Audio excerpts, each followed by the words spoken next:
Shalom Mishpacha, Torah Abakia Yom Chemla. Peace unto you, family, and thank you, Father, for another day of mercy. So, camouflage, I'm going to give my take on it, when to use it, what is it, and how you can best utilize that in the full sense. Um, so,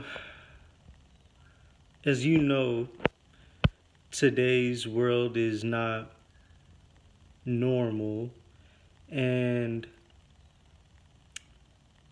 I personally feel like we have to be a lot more careful in what we do and how we are going outside our house and just living everyday life now, because you never know when things could go south.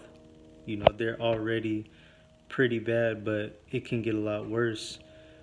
Um, so camouflage, people tend to think of that as you're all tacticaled out. You got, your army fatigues and your shamags and bandanas, all this gear on or whatever to blend into the environment.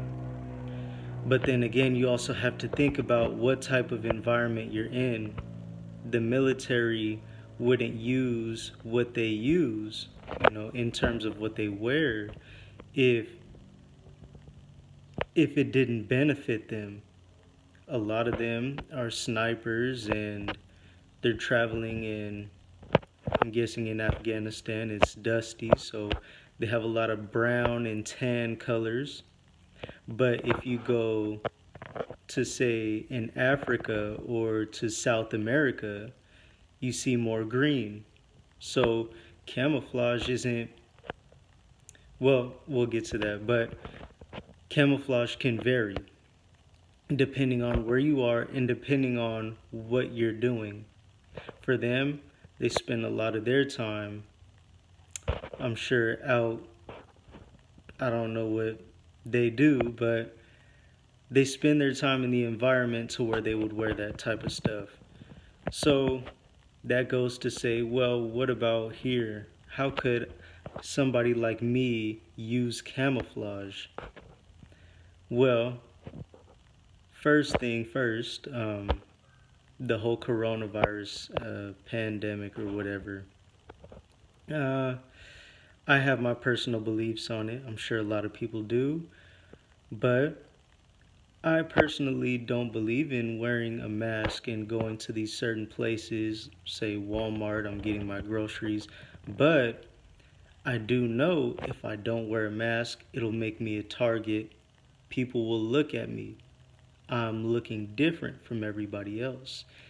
And that's where we start to get into camouflage. Yeah, I don't believe it, but to keep myself under the radar, I'm doing what these people are doing, although I personally know something different. Um, Even to the clothes that you wear. You see, I got a gray hoodie. It's got paint. I got a gray hat, gray hoodie. It's got paint all over the hat. Green joggers and some blue shoes. Nothing fancy. If I was walking down the street, I'd be a regular guy. And that's exactly how I want it to be. I don't want anybody looking at me with some type of notion, this guy's interesting, or I don't want to walk around all day in my tactical pants with my battle belt and holster, the whole 9 yards, because that just puts a target on me. Although I practice very often and, I train with my weapons and I try to mentally and physically prepare myself for the future of what I believe may possibly happen, I don't go around showing that. And if there's anybody else that's practicing the same way, I advise you don't as well, because people are receptive, especially your neighbors, and you don't want them to see you as a threat. So if something happened, if I'm looking like the next guy down the road, he's not going to look at me, say, if there's a food shortage.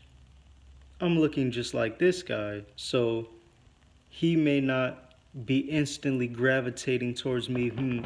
Maybe he has food in his house because I'm not showing that.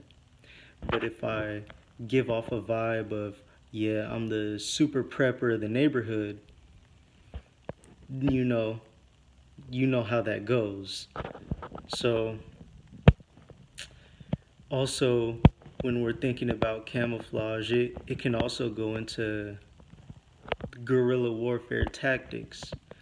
Um, my quote unquote bug out bag, it also comes with an outfit, and the outfit is very, mm, it's semi casual, semi tactical. In the sense of, if you took a glance at me, I'm just a regular person. But if you really pay attention to what I'm wearing, all the stuff that I choose is specifically tailored to the environment that I'm expecting myself to be in. I wear a lot of earthy tones. I have a gray jacket, kind of a concrete gray jacket, because obviously there's concrete all around us. So to the eye, that's a very subtle color, and you're not going to pick up on it as much as um, a red or a all white. So that's why I picked that. Dark gray t-shirt inside. I have a green and brown flannel from my upper, and then my pants is some standard olive green pants. Um, if I'm in the shade or any type of darker type of area, if I'm on the move, I'm not going to stick out like a sore thumb, because for casual people, they're not going to see me as, oh, who is this guy? They're just going to be like, it's just a guy. But also, um, police officers or whoever may be patrolling, it's going to be that, you know, and I'm banking on that type of clothing choice to help me out in both scenarios. Um, if you take a look at ninjas, you know, everybody knows what ninja is, but everybody doesn't exactly know what a ninja wears. They show on TV they're in all black with the just their eyes showing, and they got all these different weapons. But the ninjas back in Japan or Asia, wherever you want to put them, they typically used to just look like regular farmers. They would wear what the farmers would wear, and that's very it's what a lot of the terrorists do. I heard this a while ago, but there was a soldier talking about his time in the Middle East, and he was saying the scary thing about the terrorists is you don't know who they are, because they don't wear a uniform, they don't walk a certain way and talk a certain way. They look just like the person down the road. So you never know who has a gun on them. You never know who has whatever.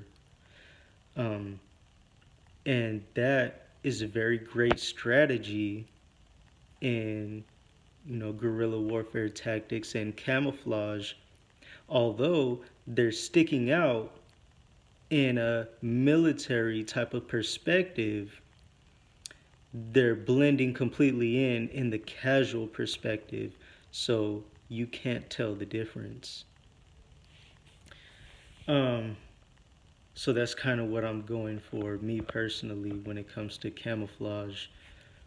I want to make sure that I have good, durable gear and that it's high quality, but I don't want it to be something that is screaming, hey, this guy is a prepper, or this guy is super tactical and he could be a threat. I want to look like an average guy, but also have colors to where if I need to, I can blend into the environment.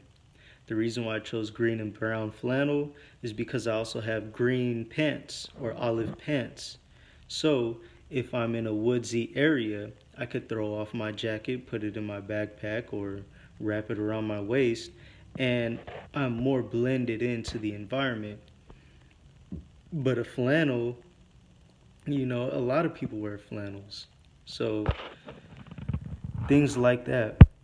The gray, the olive, and the charcoal gray jacket or concrete gray jacket, if it's dark outside, is very hard to see. And also, if it's cloudy outside, there's already a gray hue on everything from it being cloudy or from it being rainy. So that's great for more of the fall and winter time application.